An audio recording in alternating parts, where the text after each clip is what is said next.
नमस्कार दोस्तों, अगर आपका भी बीए फर्स्ट ईयर में मध्यकालीन इतिहास है तो यह वीडियो आपके लिए काफ़ी लाभदायक होगा और इसी वीडियो से ज़्यादा क्वेश्चन पूछे जाएंगे। तो चलिए आज के सबसे पहले क्वेश्चन की शुरुआत करते हैं। सबसे पहला क्वेश्चन है दोस्तों, आपको दिखाई दे रहा होगा अच्छे से स्क्रीन पे। तराइन का द्वितीय युद्ध कब हुआ था? तराइन का द्वितीय युद्ध कब हुआ था? ऑप्शन ए देखिएगा 1105 ईस्वी में, ऑप्शन बी 1191 ईस्वी में, ऑप्शन सी 1192 ईस्वी में और ऑप्शन डी है आपका 1225 ईस्वी में। तो इसका राइट आंसर हो जाएगा दोस्तों ऑप्शन नंबर सी 1192 ईस्वी में तराइन का द्वितीय युद्ध हुआ था। किसके बीच? तो तराइन का द्वितीय युद्ध पृथ्वीराज चौहान और मोहम्मद गोरी के बीच हुआ था, जिसमें पृथ्वीराज चौहान पराजित हो गए थे 1192 के तराइन के द्वितीय युद्ध में और 1191 में तराइन का प्रथम युद्ध हुआ था। आप लिखते भी रहेंगे इन बातों को। 1191 में तराइन का प्रथम युद्ध हुआ था, जिसमें मोहम्मद गोरी पराजित हो गया था पृथ्वीराज चौहान से। तो ये रहा आपका पहला क्वेश्चन। आगे बढ़ते हैं क्वेश्चन नंबर 2 पे। देखिए एक क्वेश्चन से 3-4 क्वेश्चन निकल कर सामने आ रहा है, तो आप लोग ध्यान देंगे। क्वेश्चन नंबर 2 है आपका, महमूद गजनवी का प्रसिद्ध आक्रमण कौन था? महमूद गजनवी का प्रसिद्ध आक्रमण कौन था? ऑप्शन ए देखिएगा Mahoba, option B Khajuraho, option C Somnath और ऑप्शन डी झांसी। तो इस प्रश्न का राइट आंसर हो जाएगा दोस्तों ऑप्शन नंबर सी, यानी महमूद गजनवी का सबसे प्रसिद्ध आक्रमण सोमनाथ मंदिर पर आक्रमण था। कब किया था ये भी क्वेश्चन में आपसे पूछा जाएगा। तो 1025 ईस्वी में महमूद गजनवी का सोमनाथ मंदिर पर आक्रमण। और क्वेश्चन में आपसे पूछा जाता है महमूद गजनवी ने भारत पर कितने बार आक्रमण किया? तो 16 बार। मोहम्मद गोरी ने नहीं किया था, महमूद गजनवी ने किया था। क्वेश्चन नंबर 3 देखिए, तराइन के प्रथम युद्ध में किसकी पराजय हुई थी? तराइन के प्रथम युद्ध में किसकी पराजय हुई थी? ऑप्शन ए देखिएगा जयचंद की, ऑप्शन बी पृथ्वीराज तृतीय की, ऑप्शन सी मोहम्मद गोरी की और ऑप्शन डी इनमें से कोई नहीं। तो इसका राइट आंसर हो जाएगा दोस्तों ऑप्शन नंबर सी, मोहम्मद गोरी की पराजय हुई थी तराइन के प्रथम युद्ध में। और कौन पराजित किया था? तो पृथ्वीराज चौहान। लेकिन तराइन के द्वितीय युद्ध में क्या हुआ? उल्टा हो गया। मोहम्मद गोरी ने पराजित कर दिया किसको? तो पृथ्वीराज चौहान को। अगला क्वेश्चन देखिए, क्वेश्चन नंबर 4, अरबों ने सिंध पर आक्रमण कब किया? किस वर्ष किया? अरबों ने सिंध पर आक्रमण किस वर्ष किया? ऑप्शन ए देखिएगा 612 ईस्वी, ऑप्शन बी 512 ईस्वी, ऑप्शन सी 712 ईस्वी और ऑप्शन डी 812 ईस्वी। तो इसका राइट आंसर हो जाएगा दोस्तों ऑप्शन नंबर सी, यानी अरबों ने सिंध पर आक्रमण 712 ईस्वी में किया था। और कौन किया था? तो मोहम्मद बिन कासिम के द्वारा आक्रमण किया गया था अरब पर। सिंधों के द्वारा अरबों का आक्रमण मोहम्मद बिन कासिम ने किया था 712 ईस्वी में। वहाँ का शासक कौन था? तो राजा दाहिर। ये भी आपसे क्वेश्चन में पूछा जाएगा, तो आप इसको भी लिख लेंगे। वहाँ का शासक कौन था? राजा दाहिर। अगला क्वेश्चन देखिए, क्वेश्चन नंबर 5, इस्लाम धर्म का प्रवर्तक कौन थे? इस्लाम धर्म का प्रवर्तक कौन थे? ऑप्शन ए देखिएगा ईसा, ऑप्शन बी मूसा, ऑप्शन सी मोहम्मद पैगंबर, ऑप्शन डी कुरैश। तो इसका राइट आंसर हो जाएगा दोस्तों ऑप्शन नंबर सी, यानी मोहम्मद पैगंबर इस्लाम धर्म के प्रवर्तक थे। क्वेश्चन नंबर 6 पे बढ़ते हैं। क्वेश्चन नंबर 6 है, मोहम्मद गोरी का अंतिम आक्रमण किसके विरुद्ध हुआ? मोहम्मद गोरी का अंतिम आक्रमण किसके विरुद्ध हुआ? ऑप्शन ए देखिएगा Karmathi, option B Ghaznavi, option C Solanki और ऑप्शन डी खोखर। तो इसका राइट आंसर हो जाएगा दोस्तों ऑप्शन नंबर डी, यानी मोहम्मद गोरी का अंतिम आक्रमण खोखरों के विरुद्ध हुआ था। सबसे महत्वपूर्ण क्वेश्चन देखिएगा, क्वेश्चन नंबर 7, महमूद गजनवी के भारत पर आक्रमण करने का उद्देश्य क्या था? महमूद गजनवी के भारत पर आक्रमण करने का उद्देश्य क्या था? ऑप्शन ए देखिएगा इस्लाम का प्रचार, ऑप्शन बी गजनी साम्राज्य का विस्तार, ऑप्शन सी मूर्तियों को तोड़ना और ऑप्शन डी है मध्य एशिया में एक बड़े साम्राज्य के लिए धन प्राप्त करना। तो इसका राइट आंसर हो जाएगा मध्य एशिया में एक बड़े साम्राज्य के लिए धन प्राप्त करना, इसका उद्देश्य था महमूद गजनवी का। ये सबसे महत्वपूर्ण क्वेश्चन है। जितना क्वेश्चन है सारा का सारा महत्वपूर्ण क्वेश्चन है और कहीं ना कहीं किसी न किसी वर्ष आपके एग्जाम में पूछा जा चुका है और पूछे जाने की अपार संभावना है। तो इस क्वेश्चन पे आप अलर्ट रहिएगा। क्वेश्चन नंबर 8 है, चंदावर का युद्ध किस वर्ष हुआ था? चंदावर का युद्ध किस वर्ष हुआ था? ऑप्शन ए देखिएगा 1191 ईस्वी, ऑप्शन बी 1192 ईस्वी, ऑप्शन सी 1280 ईस्वी और ऑप्शन डी 1005 ईस्वी। तो इसका राइट आंसर हो जाएगा दोस्तों ऑप्शन नंबर बी, यानी चंदावर का युद्ध 1194 ईस्वी में हुआ था। किसके किसके बीच? तो मोहम्मद गोरी और किसके बीच? और जयचंद्र के बीच, जिसमें जयचंद्र पराजित हो गए थे मोहम्मद गोरी से 1194 के चंदावर के युद्ध में।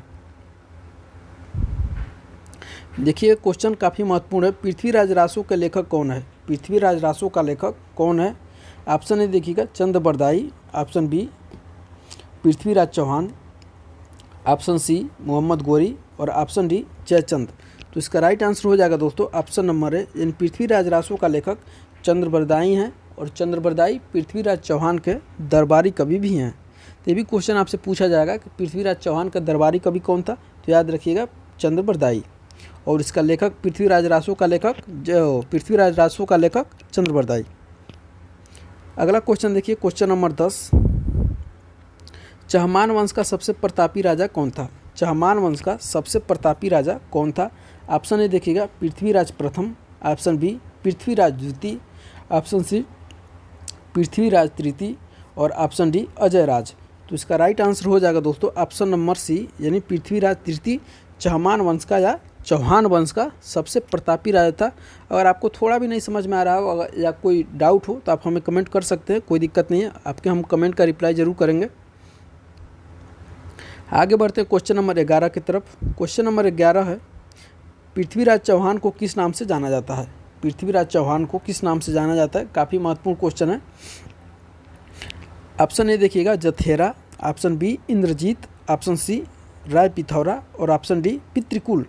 तो इसका राइट आंसर हो जाएगा दोस्तों option number C, Prithviraj Chauhan को राय पिथौरा के नाम से भी जाना जाता है। और अभी इसके पिछले वाले क्वेश्चन में हम आपको बताएं कि पृथ्वीराज चौहान का दरबारी कवि कौन है? तो चंद्रबरदाई है, जिन्होंने पृथ्वीराज रासो का रचयिता किया है और पृथ्वीराज रासो का रचना किया है। और यही पृथ्वीराज चौहान और मोहम्मद गोरी के बीच तराइन का प्रथम युद्ध और द्वितीय युद्ध हुआ था। और प्रथम युद्ध में मोहम्मद गोरी पराजित हो गया और द्वितीय युद्ध में पृथ्वीराज चौहान पराजित हो गए मोहम्मद गोरी से। अगला क्वेश्चन देखिए, क्वेश्चन नंबर 12, काफ़ी महत्वपूर्ण क्वेश्चन है। एहोल अभिलेख का रचयिता कौन है? एहोल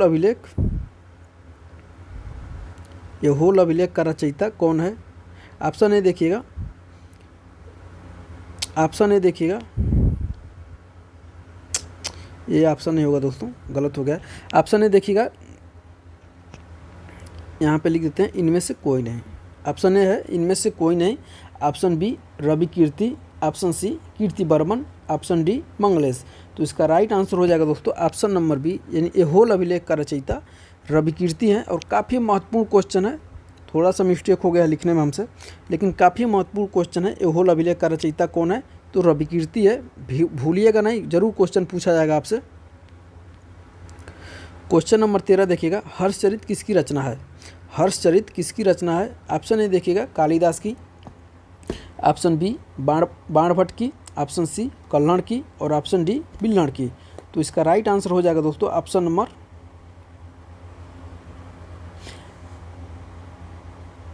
इसका राइट आंसर हो जाएगा दोस्तों, इसका राइट आंसर हो जाएगा ऑप्शन नंबर बी, यानी हर्षचरित बाणभट्ट की रचना है। और कल्हड़ की रचना का पुस्तक का क्या नाम है? तो राज तरंगड़ी है। और बिल्हड़ के पुस्तक का क्या नाम है? तो विक्रमांक देवचरित है। और कालिदास के पुस्तक का क्या नाम है? तो अभिज्ञान शकुंतलम, मेघदूतम इत्यादि। तो हर्षचरित बाणभट्ट की रचना है, काफ़ी महत्वपूर्ण पुस्तक है। और तीन पुस्तक और लिखा है हर्ष ने, नागानंद, प्रियदर्शिका और रत्नावली। एक तीनों क्वेश्चन आपसे, तीनों पुस्तक के बारे में आपसे पूछा जाएगा, तो इस पर भी ध्यान रखिएगा।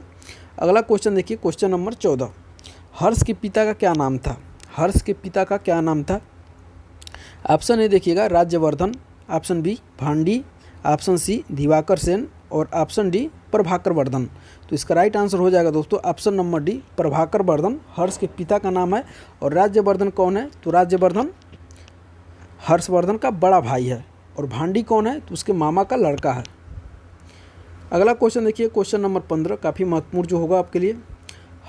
वर्धन वंश की राजधानी थानेश्वर थी। वर्धन वंश की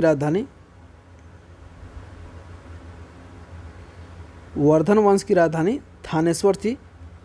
हर्ष उसे कहाँ लेकर गया? ऑप्शन ए देखिएगा कन्नौज लेकर गया, option B Bengal, option C Bihar और ऑप्शन डी इनमें से कोई नहीं।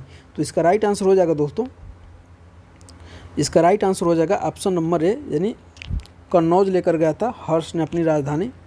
अगला क्वेश्चन देखिए, क्वेश्चन नंबर 16, हर्ष और पुलकेशिन द्वितीय के बीच युद्ध किस नदी पर हुई? हर्ष और पुलकेशिन द्वितीय के बीच युद्ध किस नदी पर हुई? ऑप्शन ए देखिएगा नर्मदा, ऑप्शन बी सोन, ऑप्शन सी कावेरी और ऑप्शन डी ताप्ती। तो इसका राइट आंसर हो जाएगा दोस्तों ऑप्शन नंबर ए, यानी नर्मदा नदी के तट पर हर्ष और पुलकेशिन द्वितीय के बीच युद्ध हुआ था। काफ़ी महत्वपूर्ण क्वेश्चन है, भूलेंगे नहीं इसको। और इसका उल्लेख कहाँ पे है? तो ऐहोल अभिलेख में मिलता है, जिसको अभी ऊपर बताए थे रवि कीर्ति उसके रचयिता हैं। क्वेश्चन नंबर 17 देखिएगा, ह्वेनसांग किसके दरबार में आया था? ह्वेनसांग किसके दरबार में आया था? ऑप्शन ए देखिएगा चंद्रगुप्त द्वितीय विक्रमादित्य के, ऑप्शन बी हर्षवर्धन के, ऑप्शन सी समुद्रगुप्त के और ऑप्शन डी अशोक के। तो याद रखिएगा दोस्तों, ह्वेनसांग, ह्वेनसांग और हर्षवर्धन, यानी ह्वेनसांग हर्षवर्धन के दरबार में आया था और चंद्रगुप्त द्वितीय के दरबार में कौन आया था? तो फाहियान आया था। भूलिएगा नहीं, काफ़ी महत्वपूर्ण क्वेश्चन है। क्वेश्चन नंबर 18 है, सी यू की निम्नलिखित में से किसकी पुस्तक है? सी यू की निम्नलिखित में से किसकी पुस्तक है? ऑप्शन ए देखिएगा फाहियान की, ऑप्शन बी ह्वेनसांग की, ऑप्शन सी हर्ष की और ऑप्शन डी बाणभट्ट की। तो इसका राइट आंसर हो जाएगा दोस्तों ऑप्शन नंबर बी, ह्वेनसांग की पुस्तक है सी यू की। और फोक यू की किसकी पुस्तक है? तो फाहियान की पुस्तक है। और हर्षवर्धन के दरबार में ह्वेनसांग आया था और चंद्रगुप्त द्वितीय के दरबार में फाहियान आया था। तो आज का रहा सबसे महत्वपूर्ण क्वेश्चन, और बाकी इसी तरह से हम आपके लिए क्वेश्चन लाते रहेंगे। तो इस वीडियो को अपने दोस्तों के साथ ज़्यादा से ज़्यादा शेयर करिएगा और मिलते हैं हम अगले वीडियो में। तब तक के लिए बहुत बहुत धन्यवाद।